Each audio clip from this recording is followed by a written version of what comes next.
Hello, and welcome to the next episode of the Spirit and Soul podcast. I am your host, Tiffany Cohen, and today we're going to get into it.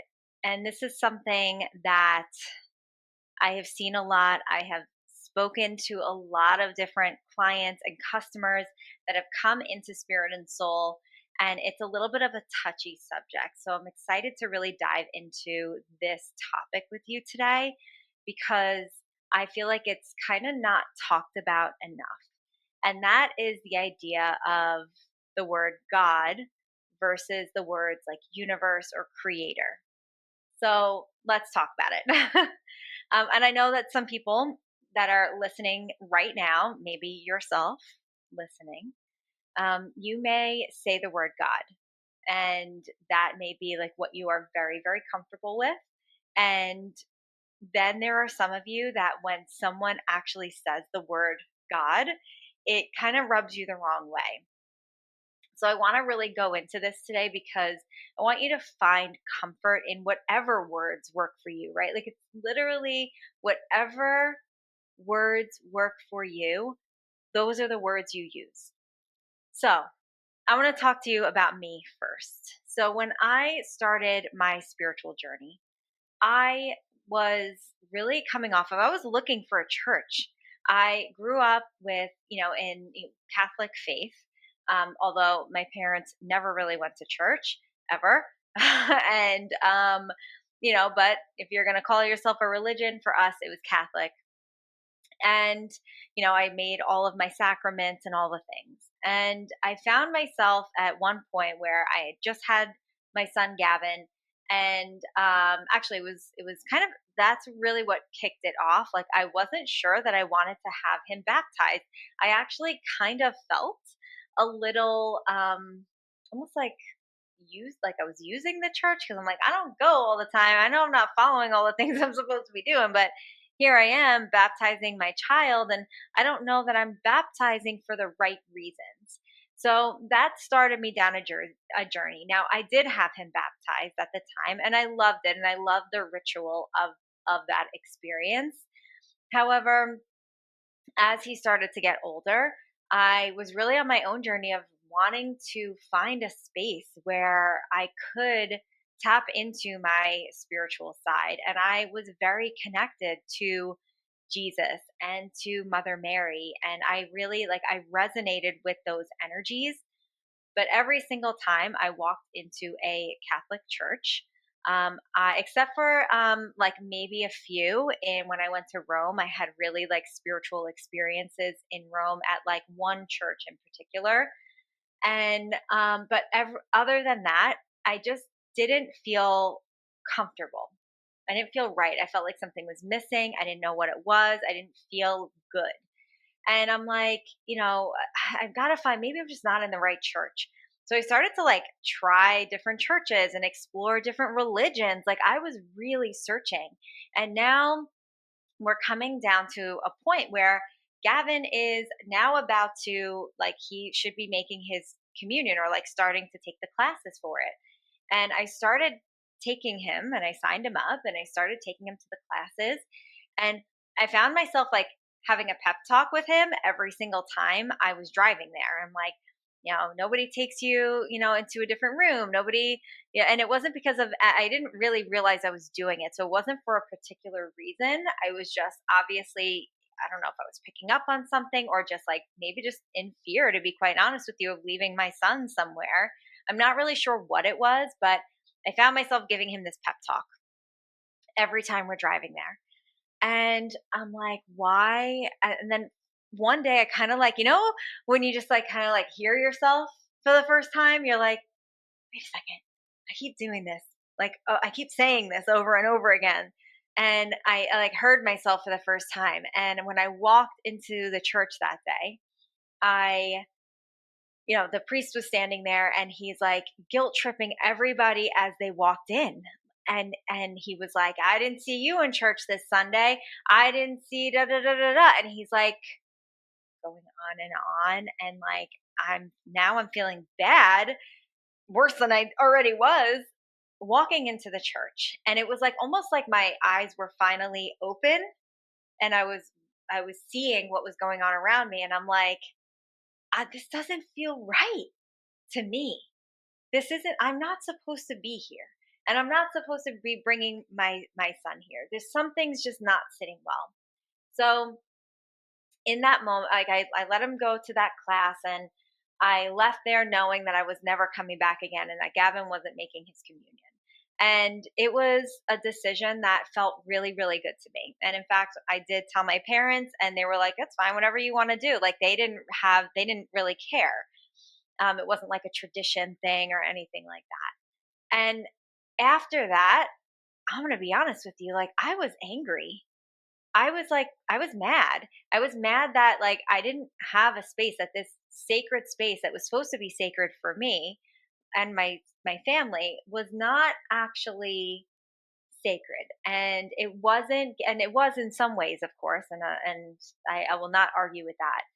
But there was something about it that was just making me feel bad. And I'm like, when I walk into a sacred space to connect to God and to Jesus and to all of these energies that I love working with, or that I love being in, okay, that energy, and I love the stories, I shouldn't feel guilty. I shouldn't feel bad about myself. And I was mad. And I didn't like the word God for a long time.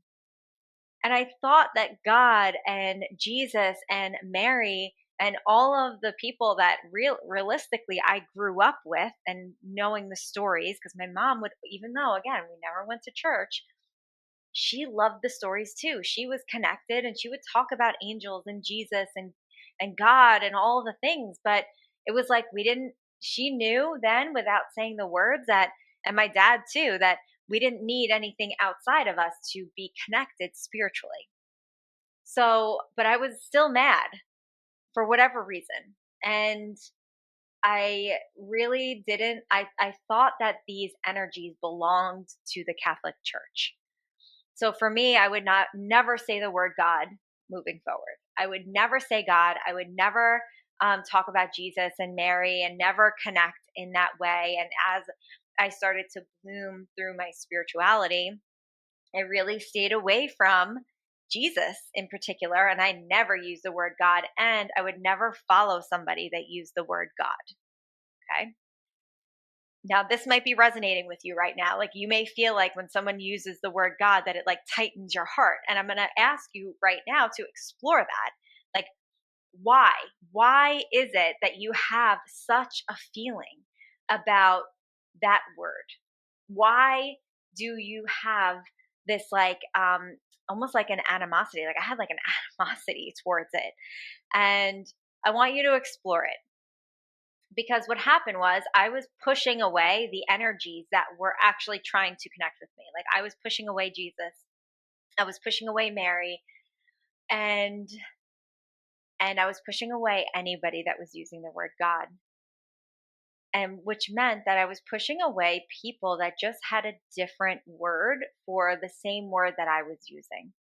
And that's really what this comes down to, right? And what I grew into was like God and universe and source and creator. They're all different names for the same thing. What happens is that we have these emotionally charged energies towards these words. And if it's God, let's say it's the word God, because that seems to be the one that's like triggery for people. So when someone uses the word God, it's like, get back, because there's a bit of religious trauma that is there. So the people that have that little bit of religious trauma, or are pushing back, or feel rebellious against the church, tend to not like the word God. There also is people that believe that God is a masculine word, and if you use the word, so they might use goddess, but goddess is a feminine word. So what is the word that embodies both? It's probably more like universe creator, that doesn't have any kind of male or female energy attachment towards it. And I could see that, but then again, we have to allow ourselves to understand what our definition of that is. And that's what I had to grow into over time. So when I read Mary Magdalene Revealed, which is very interesting because this was not the podcast episode I had planned for today. And I was talking to Cecilia, who does our astrology readings and who does so many things here at Spirit and Soul. And we were talking about God, and she was listening to a podcast, and the person uses the word God, and like how she was managing that. And that's what really inspired this podcast episode today. But also, I also picked up Mary Magdalene Revealed because I read Mary Magdalene Revealed every single year, and I haven't read it yet. So we're getting into September, and I haven't read it yet. So I wanted to make sure that I made that space to start reading it before the end of the year. And it's just like, nothing's a coincidence. So as we were talking about it, Mary Magdalene Revealed, when I read that book changed the way that I looked at everything. The way that book resonated on such a deep level, even when I picked it up today, and every single time I read it, like it was chapter 1 and I was already in tears already, like chapter 1, not even, it was like the, the prelude to what's to come, like the foreword or whatever. And this is what already it brings out in me, because what she talks about, what Megan Watterson talks about in this book, is about, it's like a Christianity that we've never tried. And it's because the church, and if you look at it, there's no arguing here, guys. Like if you actually look back at the history of the church, they purposely left the women out. Okay. Like if you do have an argument right now, I want you to just actually do the work. No, don't just absorb what you've heard forever. Actually do the work and do the research to see that the women were left out. And to be quite honest, the women are left out of most religions. This isn't just towards, Catholics or Christians, or it's literally almost every single religion women are left out of. And if you read through the book, you will see the reasons why. And I'm not going to get really into that today. That's a whole other podcast episode, and I feel very strongly about it. So we're not going there today. But Mary Magdalene Revealed, and reading this book made me open up my eyes to the fact that there's no energies, none. There are no energies that belong to any religion. You can work with whatever energies, whatever gods and goddesses and deities and whatever one, angels, like anything you want, you can connect with. It doesn't matter what you grew up with, what the traditions were, what you think, who you think you should or should not be connecting with. They are energies, and they don't get to be claimed. They don't get to be claimed. So what I found for myself was that these energies that I was missing, like I was missing my connection to Mother Mary and understanding her. And I was missing my connection to Jesus. I was, but I didn't want the religious context that came with it. So for me, those energies and saying the word God were off limits for years until this book. And then once this book really opened up my eyes to seeing that it didn't matter, I didn't have to box myself in and define myself by a religion that didn't resonate with me, and that I can still connect with the energies that felt really good in my heart and then expand it outward. So I could connect with Kuan Yin, and I could connect with Isis, and I could connect with other energies from other religions, from other periods in time where people were connecting with, pagan energies and Egyptian energies. And I could work with every single one of them. And I didn't have to have anybody off limits that I didn't want to.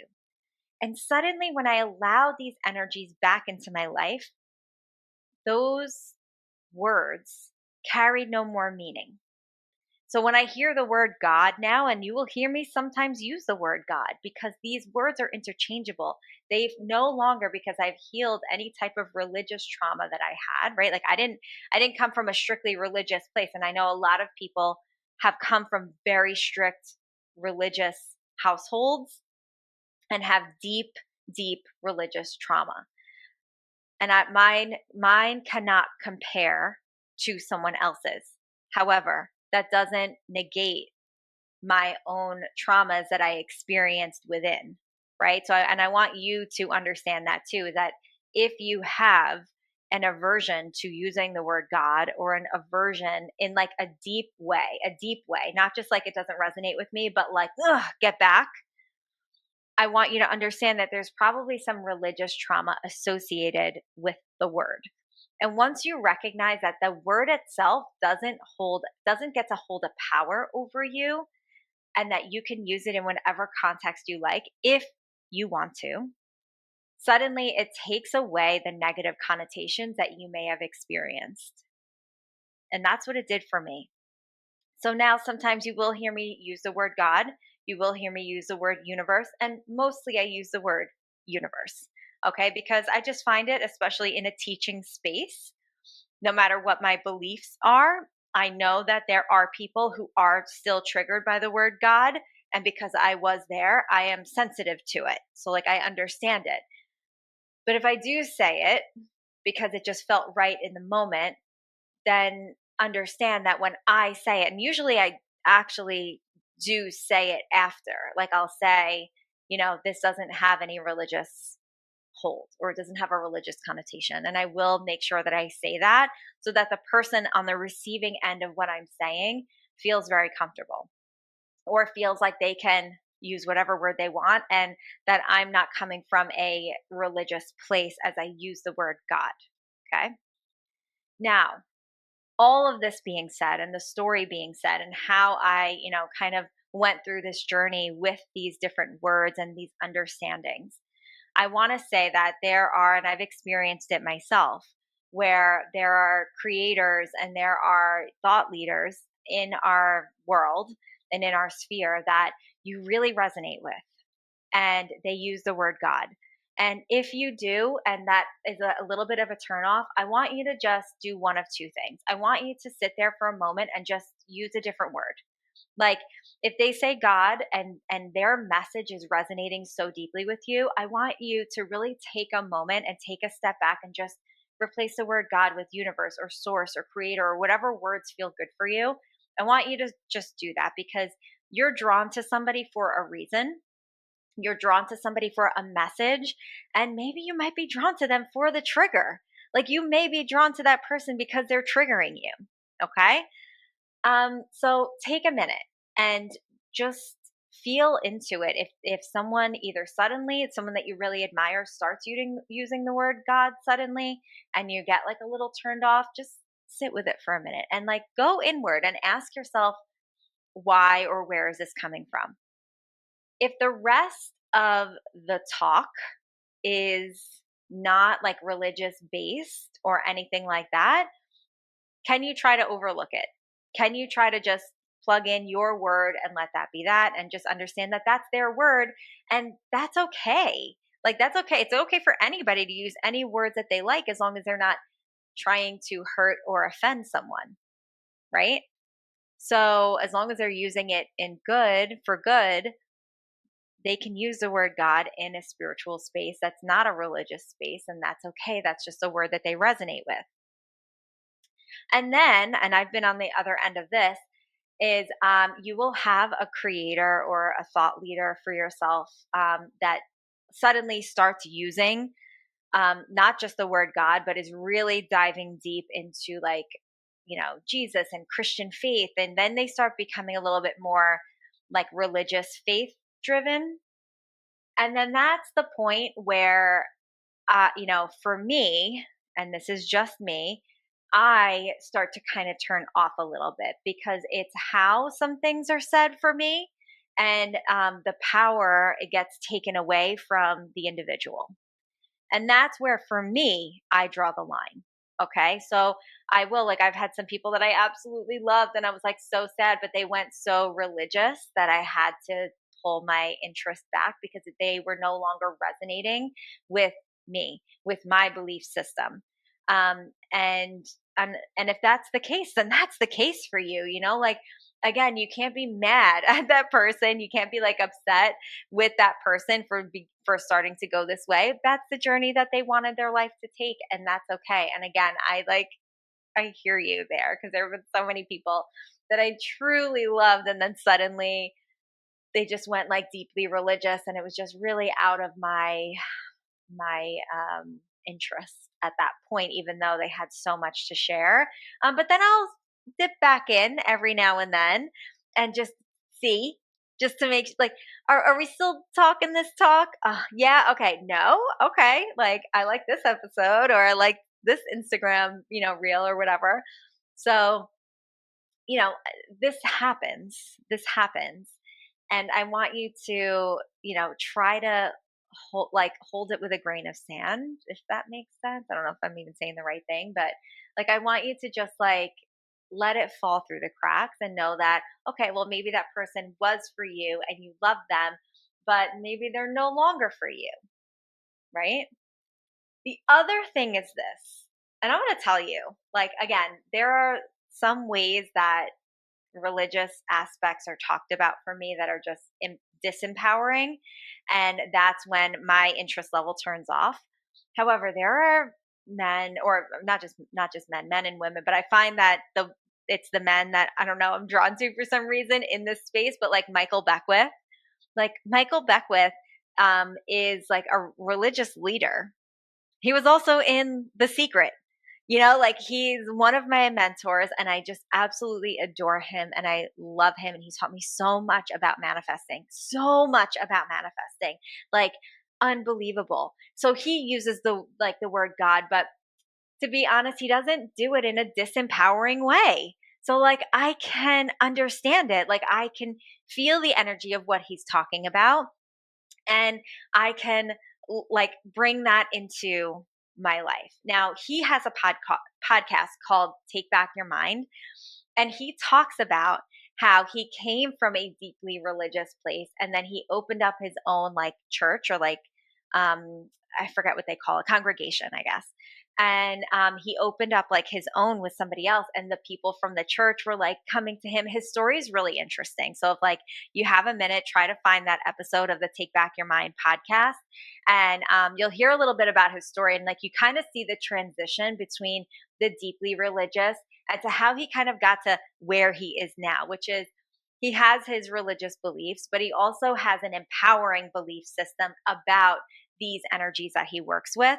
And that I can get behind. Like that I totally understand, because I, to this day, work with Jesus all the time, and I work with Mary all the time. Mother Mary, we have so much about her, because again, we look at these energies as what they are, as energies, as helpful, angelic, higher than angelic, divine master frequencies. So I'm not looking at it from the religious standpoint anymore. I mean, my goodness, at Spirit and Soul, we have a Mother Mary in the corner, and that is for surrender. Look, I'm getting chills as I say it. That is for surrender, and it's for you to be held by a mothering energy. And that's what it is. It's not a religious thing. So when it comes to God versus the universe, or God versus source or creator, go with what feels right for you. Like again, and we continuously come back to, there is no truth. There's just your truth.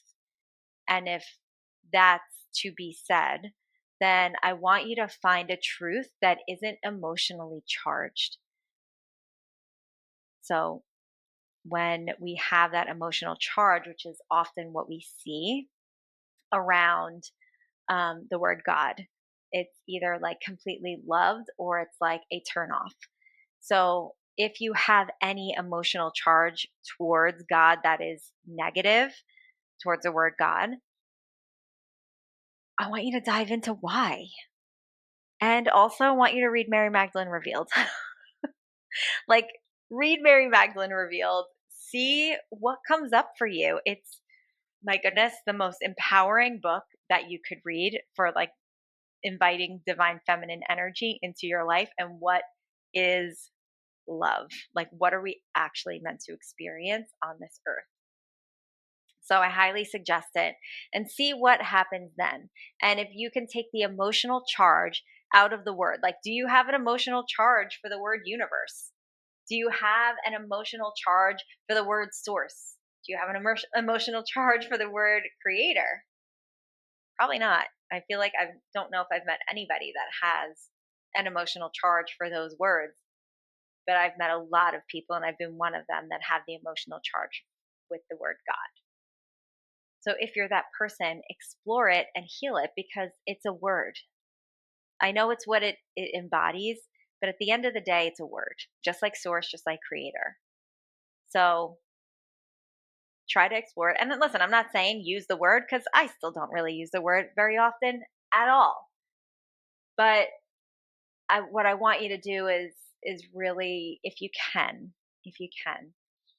um, see how. I don't want you to be really, what it comes down to is I don't want you to be turned off when people do use the word God, right? Like if they're not using it in the religious sense, and maybe that's just the word that they're comfortable with, and you may be missing out on what you're meant to hear. Someone that you're drawn to, you may be missing out on what they have to say because of a word, and that's not cool. All right. I hope that you enjoyed this episode of the Spirit and Soul podcast. Listen, can you do me a really big favor? I would love if you left the Spirit and Soul podcast a review so that other people can really see what we've got going on here. It really makes a big difference as far as all the different things like rankings and all the things. And if you enjoy this and if you are getting value out of it, I am asking that you please head over and just leave a review for me. I would appreciate it. All right. See you next time.